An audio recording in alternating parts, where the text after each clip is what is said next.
Bonjour, bienvenue à cette troisième capsule dans la série caractéristiques d'un couple, de ce que serait un couple éveillé.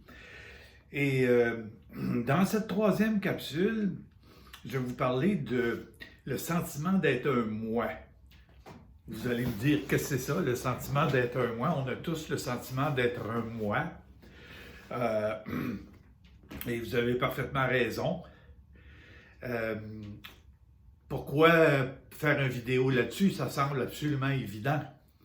C'est justement ça qui est la différence avec un couple éveillé, c'est que le sentiment d'être un moi n'est plus évident du tout.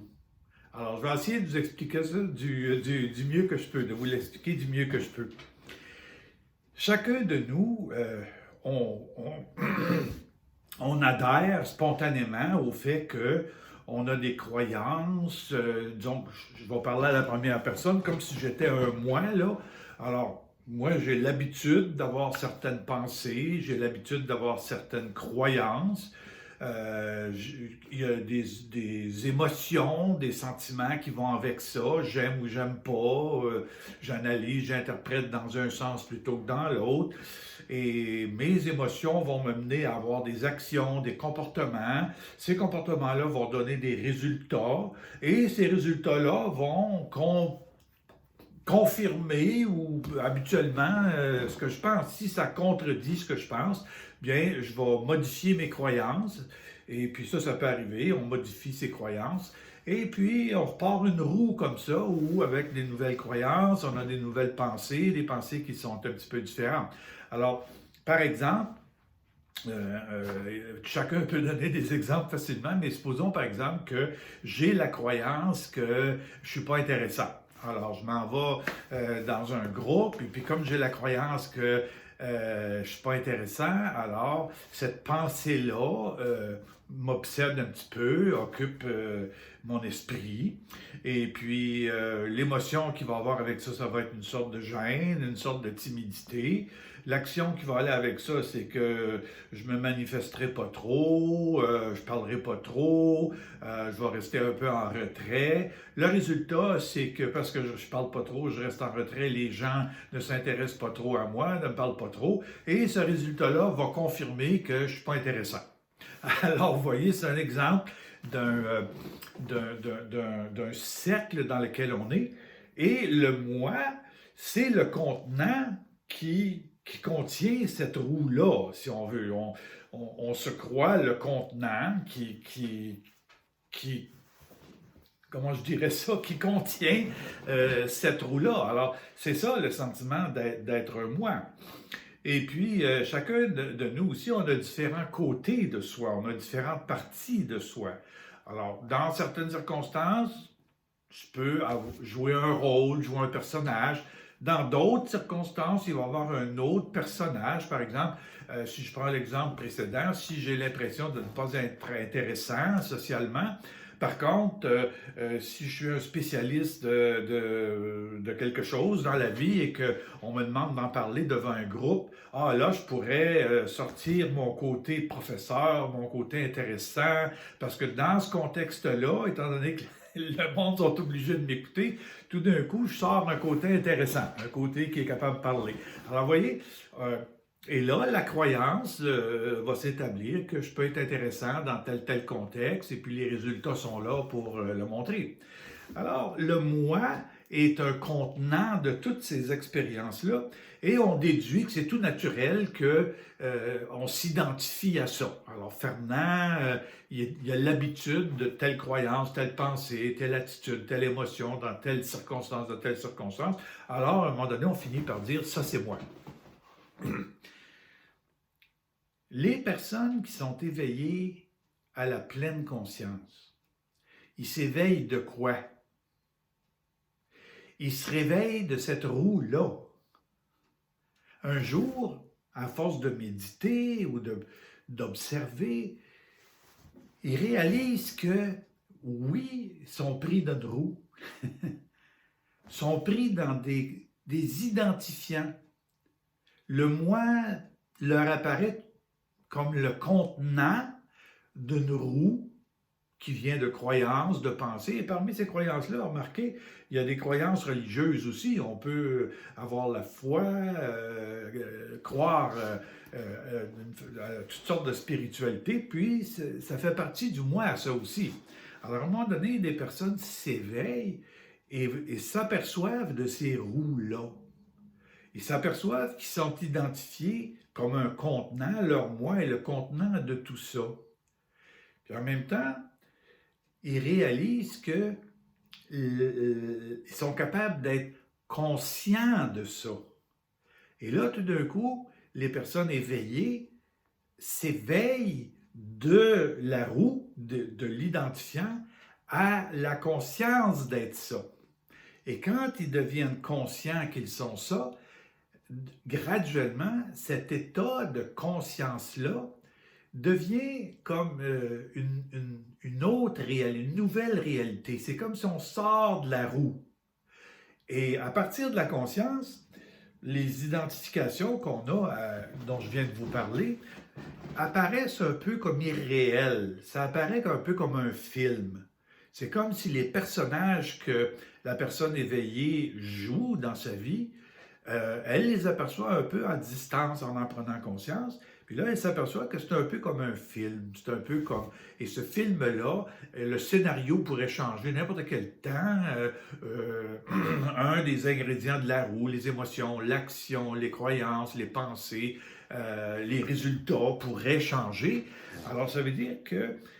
Puis, quand ils ont conscience, ce que ça veut dire, c'est qu'ils ont conscience que dans la conscience, tout est stable. La conscience est toujours là. La conscience est toujours présente à tout. Et cette conscience-là, pour les gens qui sont pris dans l'identification au moi, dans la roue, bien, cette conscience-là apparaît comme un rêve. C'est comme quelque chose de surplus, d'un peu illusoire. Tu sais, on va dire, ah oui, j'en ai conscience, puis on passe vite. Comme si la vraie réalité, la seule réalité, c'est le moi.